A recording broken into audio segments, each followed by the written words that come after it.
दोस्तों, आज हम डिस्कस करेंगे absolute income hypothesis. Absolute income hypothesis macro economics के कंजम्पशन फंक्शन में आता है। आज हम जानेंगे ये एब्सोल्यूट इनकम हाइपोथेसिस है क्यों। आपने लास्ट वीडियो के लेक्चर में देखा, हमने बताया था psychological law of consumption. Psychological law of consumption basically indicate कर रहा था कंजम्पशन और इनकम में नॉन प्रोपोर्शनल रिलेशनशिप।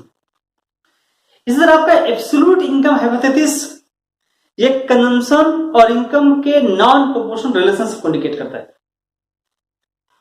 अब ये नॉन प्रोपोर्शनल रिलेशनशिप क्या होती है कंजम्पशन और इनकम की, कि जैसे जैसे इनकम में वृद्धि होती जाती है तो क्या होता है, आपका कंजम्पशन लेवल भी बढ़ता जाता है, लेकिन उस रेशो में वृद्धि नहीं होती जिस रेशो में इनकम में वृद्धि होती। इसका मतलब कंजम्पशन और इनकम में नॉन प्रोपोर्शनल रिलेशनशिप, इसी को हम लोग इंडिकेट कर रहे हैं एब्सोल्यूट इनकम हाइपोथेसिस। लेकिन आपका कीन्स का जो साइकोलॉजिकल लॉ ऑफ कंजम्पशन था वो बेसिकली शॉर्ट टर्म की बात कर रहा था। तो कीन्स कह रहे थे कि शॉर्ट टर्म में कंजम्पशन और इनकम में नॉन प्रोपोर्शनल रिलेशनशिप होती है, लेकिन आगे चलकर दो अर्थशास्त्री जेम्स टॉबिन एंड आर्थर स्मिथीज, उन्होंने कंजम्पशन और इनकम के रिलेशन की स्टडी किया। उन्होंने कहा कि कंजम्पशन एंड इनकम में नॉन प्रोपोर्शनल रिलेशनशिप होता है शॉर्ट टर्म में, लेकिन दीर्घकाल में टाइम सीरीज डाटा के बेसिस पर उन्होंने प्रूव किया कि दीर्घकाल में लॉन्ग रन में कंजम्पशन और इनकम में प्रोपोर्शनल रिलेशनशिप होती है। तो टॉबिन एंड स्मिथीज एक्सेप्ट कर रहे थे कि शॉर्ट टर्म में कंजम्पशन और इनकम में नॉन प्रोपोर्शनल रिलेशनशिप होती है, लेकिन दीर्घकाल में कंजम्पशन और इनकम में प्रोपोर्शनल रिलेशनशिप होती है। हमने भी जिक्र किया प्रोपोर्शन और नॉन प्रोपोर्शन। इनकम के चेंज होने पर कंजम्पशन में परिवर्तन हो लेकिन उस रेशो में परिवर्तन ना हो, उसको लोग कहते हैं नॉन प्रोपोर्शनल रिलेशनशिप। लेकिन प्रोपोर्शनल रिलेशनशिप जितनी आपकी इनकम में परिवर्तन हो उतना आपके कंजम्पशन में परिवर्तन हो, उसको हम लोग कहते हैं प्रोपोर्शनल रिलेशनशिप। इसको हम लोग फिगर के बेसिस पर देख सकते हैं।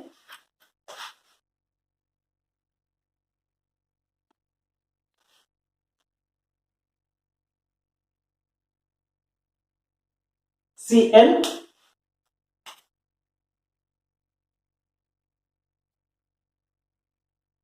And CS1 CS2। यहां पर हमने एक्स एक्सिस में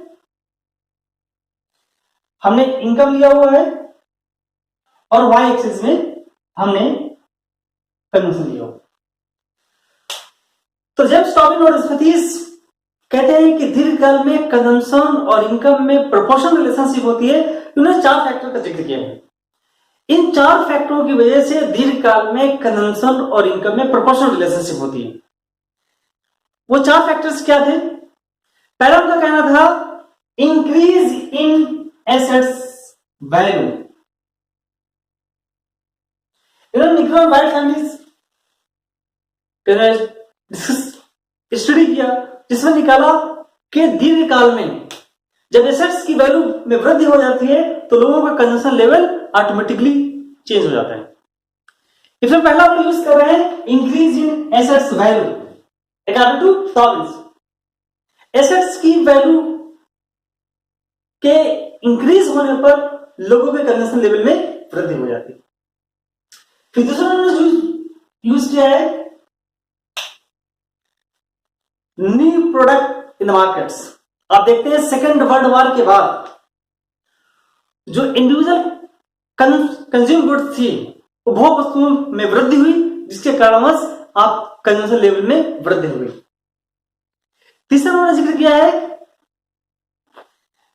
अर्बनाइजेशन, शहरीकरण।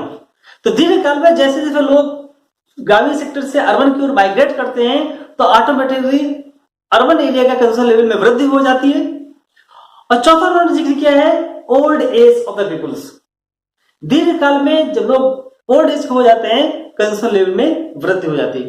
इवन टॉबन स्मिथीज ने कहा है कि शॉर्ट टर्म में कंजम्पशन और इनकम में नॉन प्रोपोर्शनल रिलेशनशिप होती है, लेकिन दीर्घकाल में कंजम्पशन और इनकम में प्रोपोर्शनल रिलेशनशिप होती है, या दीर्घकाल में कंजम्पशन लेवल में वृद्धि हो जाती है। इन्होंने 4 चीजों का जिक्र किया।